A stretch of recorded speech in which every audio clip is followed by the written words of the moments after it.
Assalamualaikum warahmatullahi wabarakatuh. Selamat pagi anak-anak. Hari ini kita akan belajar tema 1, subtema 1 dengan muatan pelajaran IPA. Yang akan kita pelajari yaitu tentang perkembangbiakan tumbuhan. Sebelumnya, berkembang biak sendiri artinya adalah proses makhluk hidup dalam memperbaharui keturunannya untuk mempertahankan atau memelihara spesiesnya. Jadi, semua makhluk hidup, yaitu manusia, hewan, maupun tumbuhan, semuanya melakukan kembang biak. Kali ini yang akan kita pelajari adalah perkembangbiakan tumbuhan. Jadi, perkembangbiakan tumbuhan itu dibagi menjadi dua, yaitu generatif atau kawin, dan vegetatif atau tak kawin. Generatif sendiri dibedakan menjadi dua berdasarkan asal serbuk sari dan perantara penyerbukan. Sedangkan vegetatif dibagi menjadi dua yaitu alami dan buatan. Nah, yang pertama kita pelajari adalah perkembangbiakan generatif. Perkembangbiakan generatif memiliki alat perkembangbiakan yaitu bunga. Jadi, tumbuhan yang memiliki bunga, mereka melakukan perkembangbiakan secara generatif.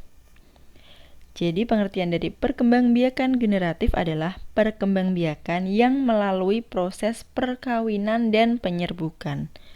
Penyerbukan sendiri artinya adalah proses jatuhnya serbuk sari ke kepala putik.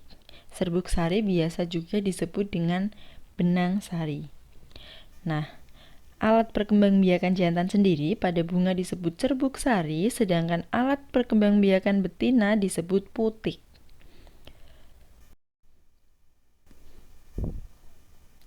Nah, penyerbukan generatif tadi dibagi menjadi dua, yaitu berdasarkan asal serbuk sari dan perantara. Yang pertama kita pelajari adalah berdasarkan asal serbuk sari. Jadi ada 4, yaitu penyerbukan sendiri, penyerbukan tetangga, penyerbukan silang, dan penyerbukan bastar. Perbedaannya apa? Nah, akan kita bahas satu persatu. Yang pertama adalah penyerbukan sendiri. Nama lain penyerbukan sendiri adalah autogami.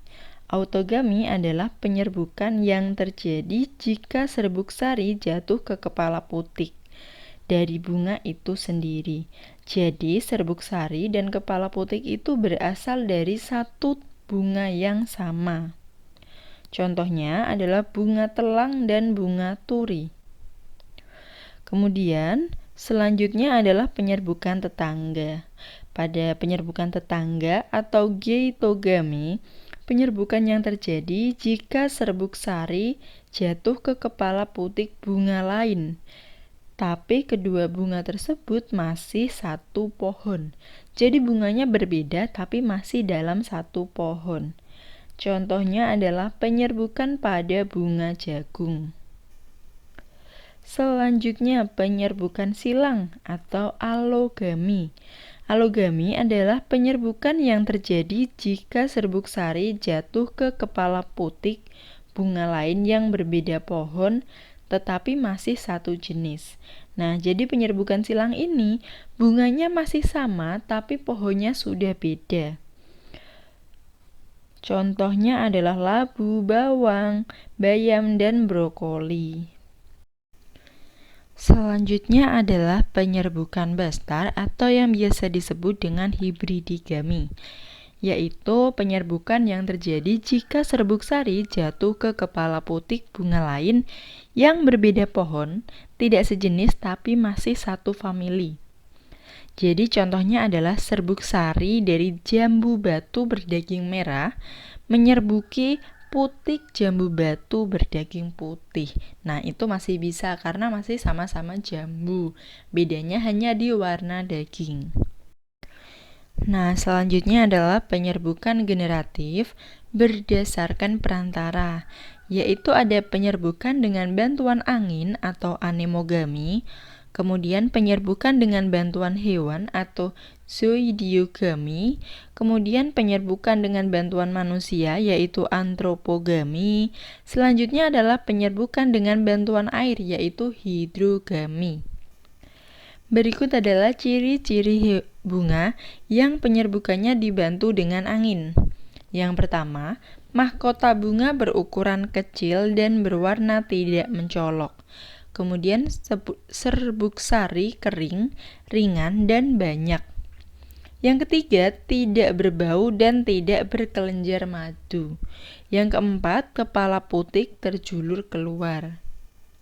Selain itu, ada juga ciri-ciri bunga yang penyerbukannya dibantu hewan.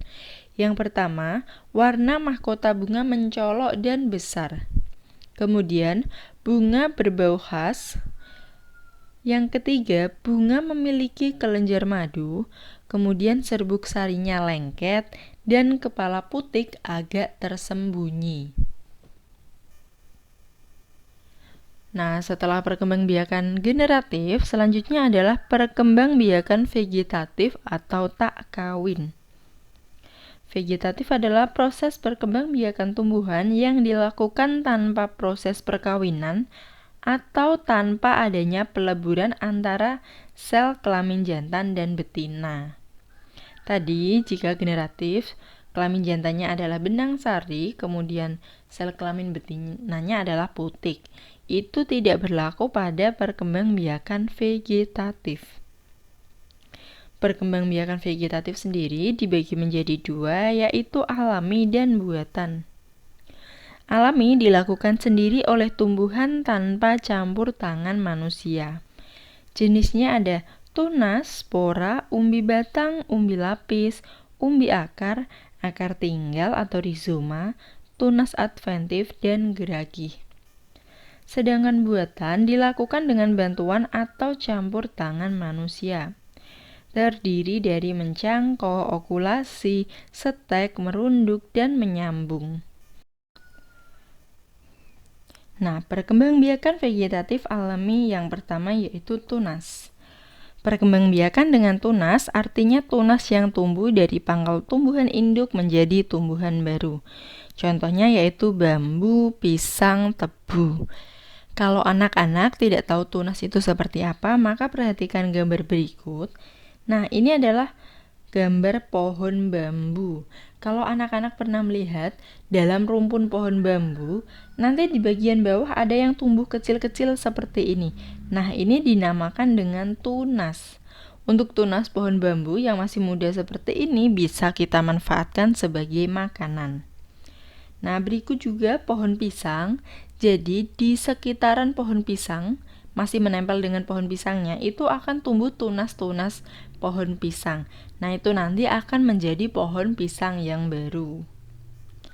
Selanjutnya adalah spora. Spora adalah inti sel yang berubah fungsi menjadi alat perkembangbiakan. Ukuran spora sangat kecil seperti biji. Spora terletak pada kotak spora atau spongarium. Contohnya adalah jamur, lumut, dan paku-pakuan. Ingat, paku-pakuan di sini bukan berarti bentuknya seperti paku ya. Kita lihat contohnya, ini adalah jamur, nah ini adalah tanaman atau tumbuhan paku. Selanjutnya, umbi batang. Umbi batang adalah batang yang tumbuh di dalam tanah. Umbi batang berfungsi menyimpan cadangan makanan. Contohnya ubi jalar, kentang, bengkoang, dan talas. Nah, ini ada contohnya. Selanjutnya, yaitu umbi lapis. Nah, dari namanya, umbi lapis otomatis tanamannya nanti berlapis. Pengertiannya adalah daun yang berlapis-lapis dan tebal sehingga membentuk seperti batangnya. Sementara pada bagian dasar tumbuh akar serabut. Contohnya bawang merah, bawang putih, bawang bombay, bunga lili, dan bunga bakung. Nah, ini gambarnya. Jadi, umbi lapis ini ketika dipotong akan ada lapisan-lapisan seperti pada gambar bawang merah. Selanjutnya yaitu akar tinggal atau rizoma. Akar tinggal, akar rimpang, atau akar tongkat adalah bagian dari tumbuhan yang tumbuh menjalar dalam tanah. Contohnya lengkuas, jahe, kunyit, temulawak, kencur. Nah, Pasti kalian tidak asing dengan beberapa jenis tumbuhan ini. Selanjutnya yaitu tunas adventif. Tunas adventif adalah tunas liar yang tumbuh di luar bagian batang. Biasanya ia tumbuh di tepi daun. Contohnya kesemek, cocor bebek, dan sukun. Jadi cocor bebek ini ada tunasnya di pinggiran daunnya. Selanjutnya yaitu geragih atau stolon. Geragih adalah banyak yang tumbuh menjalar di permukaan tanah. Jadi geragih ini adalah tanaman yang tumbuh dan menjalar di permukaan tanah. Contohnya stroberi, semanggi, rumput teki, pegagan, dan arbei. Nah, gambarnya kurang lebih seperti ini. Pasti kalian sering melihat stroberi, kemudian eceng gondok, kemudian rumput teki, dan pegagan. Selanjutnya yaitu umbi akar. Umbi akar adalah akar yang menggembung karena menyimpan cadangan makanan. Jadi umbi akar ini akarnya membesar dan menjadi alat untuk menyimpan cadangan makanan. Contohnya adalah wortel dan lobak. Selanjutnya, mencangkok. Nah, ini mencangkok adalah menumbuhkan akar dari batang tanaman yang dicangkok. Jadi, tanaman yang bisa dicangkok itu adalah tanaman berkayu. Berdasarkan gambarnya bisa dilihat tahap-tahapan menyangkok, yaitu ada satu cabang yang lurus, kemudian dikuliti. Kemudian setelah bagian kulitnya diambil, diberi tanah, kemudian dibungkus dengan bisa plastik, bisa serabut kelapa, dan lain-lain. Nanti dia akan tumbuh menjadi tumbuhan baru. Keuntungannya adalah cepat berbuah, sifat sama dengan induknya, pohon tidak terlalu tinggi. Tapi ada juga kerugiannya, yaitu akar pohon kurang kuat dan berumur pendek. Nah, selanjutnya adalah okulasi. Okulasi adalah cara menghasilkan tanaman baru dengan menempelkan tunas muda pada ranting atau batangan tanaman induk. Tujuan dari okulasi adalah menggabungkan dua sifat tanaman yang berbeda dari dua jenis tanaman. Nah, ini gambarnya. Jadi, teknik okulasi itu yang pertama dilakukan adalah pengambilan mata tunas. Kemudian pengirisan kulit batang, jadi batangnya diiris. Kemudian mata tunas yang sudah diambil tadi ditempelkan kepada batang yang sudah diiris. Kemudian diikat agar menempel. Selanjutnya yaitu stek. Stek adalah cara perkembangbiakan tumbuhan yang berasal dari akar tumbuh dari batang atau bagian lain dari tumbuhan. Caranya dengan menanam potongan bagian tertentu dari tumbuhan tersebut. Contoh singkong, mawar, rosemary, dan lavender. Jadi contohnya di sini Bu Vera mengambil singkong. Singkong itu namanya stek batang.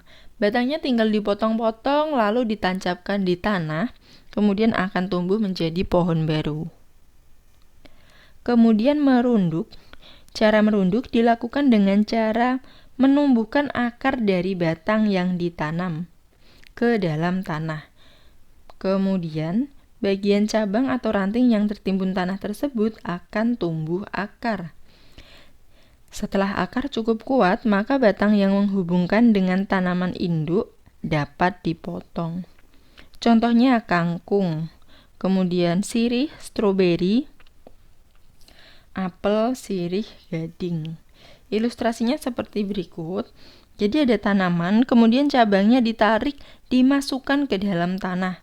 Setelah akarnya tumbuh, cabangnya tadi dipotong agar terpisah dari tanaman utama.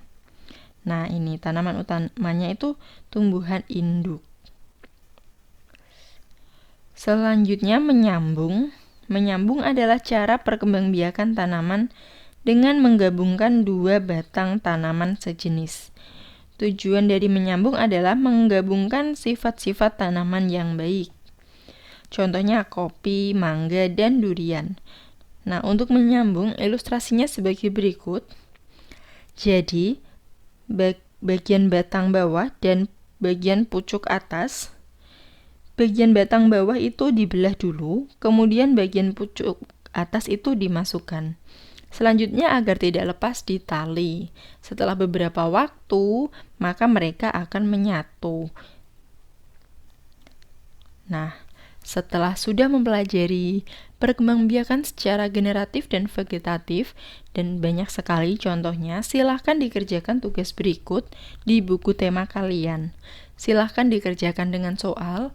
Waktu pengerjaannya atau batas waktu pengerjaannya adalah 24 jam semenjak diletakkan di Google Classroom. Terima kasih atas perhatiannya, tetap semangat belajar, tetap sehat. Wassalamualaikum warahmatullahi wabarakatuh.